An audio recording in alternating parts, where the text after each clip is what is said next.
All right, good, if not good morning, good afternoon, boys and girls.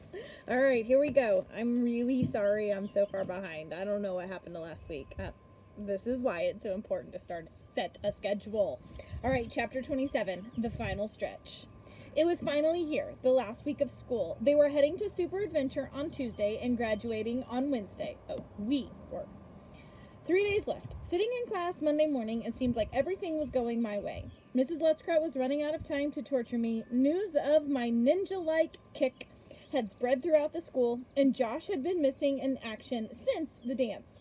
I smiled, realizing that I might not see him again this year.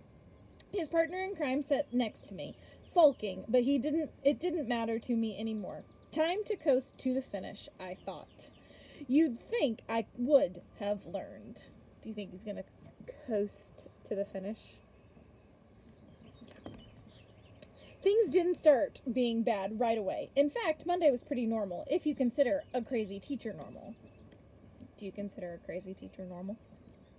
As you know, we are heading to Super Adventure tomorrow, Mrs. Lettscrot announced. We cheered, and immediately her right eyebrow started dancing all around. The thought of us having fun was enough to send her over the edge. Silence! She shouted. I can still cancel tomorrow's excursion if I choose. That shut us up. Satisfied, she continued. Toby, Mr. Feebletop has informed me that you'll be staying with him tomorrow because of your involvement in a certain incident at the dance. But you said you'd take care of old Phoebe. Don't interrupt me, young man, Mrs. Lettscrot shouted, suddenly moving toward him like a leopard about to pounce. A memory can be a dangerous thing. Normally, that would be an odd comment for a teacher to make, but this was Mrs. Lettscrot after all. Toby slunk down in his chair as she stood over to him. It was interesting to watch someone else go through a Lettscrot intimidation session. After a nasty pause, she headed to her desk. Toby wasn't a legendary school thug for nothing, though. As soon as Mrs. Lettscrot's back turned, he scrunched up his face and stuck out his tongue. It'll be hard to eat lunch without that thing. She snapped her fingers, still facing him. That woman definitely had superpowers. Soon enough, I would be using all my powers to outsmart her. The rest of the day, I spent as much time as I could with Jessica. We talked about the trip and the summer before us. The late June air was hot, and I soaked it in, feeling good and happy right down to my bones. That night, I was too excited to sleep, but I must have, because the next thing I knew, my father was waking me up, and it was morning already. A beautiful, sunny morning. Like right now. Rodney, it's 5:30. Time for Superland. 5:30, oh gosh. Super Adventure, I muttered, getting out of bed. My class was set to leave an hour before everyone else arrived at school. After a quick breakfast, my dad drove me to Babber and dropped me off in front of the waiting bus. I climbed in and sat down by Rishi, noticing a few chaperones toward the back. Once we got going, Mrs. Lettscrot stood up, glared at us, and spoke the words I'd been sweating. I have made up our chaperone groups. I wanted to be with my buddies, but more than that, I desperately hoped Jessica would be with me. Mrs. Lettscrot rattled off some names. So far, so good. Finally, she announced, as for our last group, the following students will be together.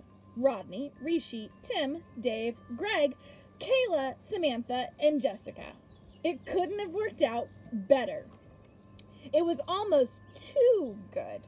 Jessica looked over at me, smiling. Rishi shouted, "It's a dream come true!" as he high-fived me. Enough of that, Mrs. Lettscrot interrupted. Yes, since the 8 of you have been so poorly behaved, I have placed you together, and I'll have no problem keeping an eye on you since I'll be your chaperone.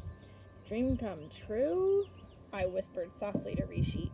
Nightmare is more like it. I pondered a day of Mrs. Lettscrot. I'd be with 7 friends, so I doubted she would try anything fishy, but I also knew she wouldn't allow any fun. After 30 minutes of driving on the highway, past cornfields and truck stops and more cornfields, Mrs. Lettscrot stood up again and yelled over the noisy bus engine. May I have your attention? A couple of the mothers in the back of the bus continued gossiping together. They didn't see the famous Lettscrot sneer, nor did they see her trudge down the aisle toward them. Again, more nastily, she shouted, I would appreciate your attention. The chaperones snapped too. They looked at her looming over them and shriveled a bit.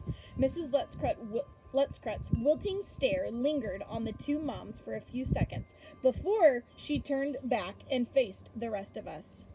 I want to go over our day, she began. Each chaperone may go where they want. We want to go on roller coasters, Rishi blurted. And visit the snack stands, Slim added. Mrs. Lutzkrut glare became as hard as marble. She continued more slowly in a clipped, annoyed tone that no one dared interrupt. Rishi, maybe you'd like to enjoy the inside of this bus today.